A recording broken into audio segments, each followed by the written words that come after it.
Let's get it started. First segment of the day, my friends, with the 2021 American League trends. That's right. We're going to the past for just a short, brief period, and we're looking at last year, kind of telling you what I expect, just briefly. Some of these teams, or maybe something I expect going into this season. So, again, we'll start straight up, then we'll work into run line, then we'll work into the over-under trends. We'll do best and worst for the both of them as well. I realized I kind of goofed up yesterday. There's 15 teams. I guess I didn't really goof up on the NL. It would have been kind of redundant, so I ended up doing it the right way, I think. But I think I left out one team a couple times, so ignore me. I made sure not to do that today, so let's get into straight up. First of all, I'm going to do best and worst. Obviously, again, we're going to do top 8 and then bottom 7 here for straight up, since there is 15, and that's kind of where the split was. Leading off in straight up leaders. First place in the American was Tampa Bay, 101-65 straight up record. Houston, 104-74. Boston, 98-75. The White Sox, 94-72. Yankees, 92-71. Blue Jays, 91-71. Really got hot once they finally had an opportunity to go back and play up there in Canada. Seattle, I forgot they finished with a 90-win season, 90-72 for the Mariners. I'm back on the train. I don't care what anybody says. And Oakland Athletics, 86-76. I'm going to have a lot of opinions, actually, to tell you guys about Oakland. That pitching rotation kind of scares me this year. They lost Mania. There's a lot of question marks, man. I got a lot to talk about with the A's because they were one of my favorite teams to bet F5 with last year. And they lost Chris Bassett. So there's a lot to talk about. So bottom 7 straight up in the American. I'm going to go worst to best. If there was a best worst, if that's how you want to look at it. Baltimore 52-110, Texas 60-102 straight up, Minnesota 73-89, Kansas City 74-88, Detroit 77-85, Los Angeles Angels 77-85. Goodness gracious, with that star-studded lineup, and the Cleveland now Guardians, formerly the Indians, 80-72. We'll all remember that. I'm sure there'll be a few broadcasters that messed that up a couple of times, but they are now officially the Guardians. 80-82 for them boys last year. So there's your straight up trends. I kind of think we see some teams that I think we see stay the same or maybe a little bit of improvement. Seattle, I'm really tuning in on. I am targeting a lot. We'll talk about Toronto as we roll out through the day here. I'm a big fan of the Blue Jays and what they got going on over there for sure. Boston, I'm interested in, especially with that star-studded lineup. Shout out Jeff Dawson. I'm sure your ears perked up hearing me say that if you're tuning in, brother. 98-75. I think they can get to at least a 100-win season, but they're going to have to depend a lot on that starting pitching rotation. So I'll talk about that a lot in depth.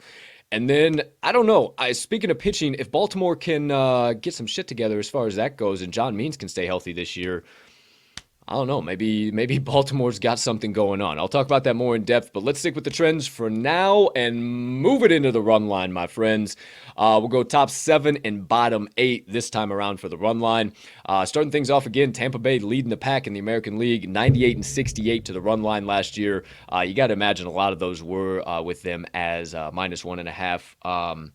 What's that song?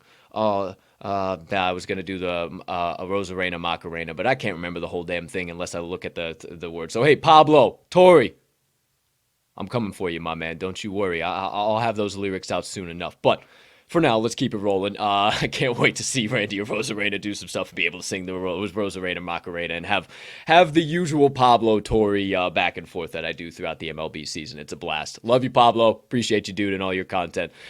Detroit Tigers, 95-67 to the run line last year. I will tell you, I cashed a shitload of tickets on the Tigers. A lot of them were at +1.5 for sure, or even the books would be giving you +2.5, and I'd buy down to the +1.5. Similar to what I told you yesterday's episode about the D-backs. Teams would be throttling them through the first 6-7 innings, and then they'd just give up and toss in the end of the bench guy in the bullpen, and you'd give up 3-4 runs, and then you'd be like, oh, that's why that guy has an 11.98 ERA. Well, that makes all types of sense. So I really think that's what we see again this year. I'm not saying Detroit's going to be bad by any means. I'm actually really excited to talk about them here today as we get a little bit further on. But as far as the records go here, continuing to steam on, Seattle, again, 92-70 to the run line last year. Third best in the American League. A lot of those at +1.5. Cleveland, 88-74. Toronto 86 and 76, Boston 91 and 82, and Oakland 85 and 72. And then we'll go into the bottom 8 here. Again, worst to best. Minnesota 66 and 96 to the run line. A lot of those times they were overvalued at -1.5 is the reason for that. Baltimore 70 and 92. Angels 74 and 88, overvalued again. I really hope to see that team put stuff together this year, especially with the names that they have on that team, but we'll talk about that more in depth here shortly. Texas 74 and 88 as well. So when the Angels and the Rangers have the exact same run line record, kind of something you might want to scratch your head, say, hey, hi, how you doing? That's typically not how that should go. Yankees 76 and 87 to the run line. Astros 86 and 92. White Sox 82 and 84. And the Royals a dead even 81 and 81 to the run line last year. We'll move into the over-unders real quick, and then we'll just start talking teams, talking pitching rotations, everything in between. A lot more overs in the American League than the National League. I told you yesterday, there is a lot of pitcher-friendly ballparks in the National League. A lot of ballparks where some of those, there's a lot of lefties in the league that like to, regardless, there's a lot of guys in the league that like to hit the same size. It's ridiculous how many times guys just don't hit oppo. Like, I don't understand it. They get paid so much money and they just don't hit oppo. They just can only hit to the same side of the field. I just don't understand it. Regardless, there is many more pitcher-friendly parks for those type of hitters in the National League. In the American League, it just seems like there's warmer weather, there's more domes, balls popping off the bats a lot more, thus you're seeing more unders. More overs. We only had 4 over teams to talk about yesterday. We got 8 today. Minnesota 86, 67, and 9 last year to the over. Houston 95, 75, and 8.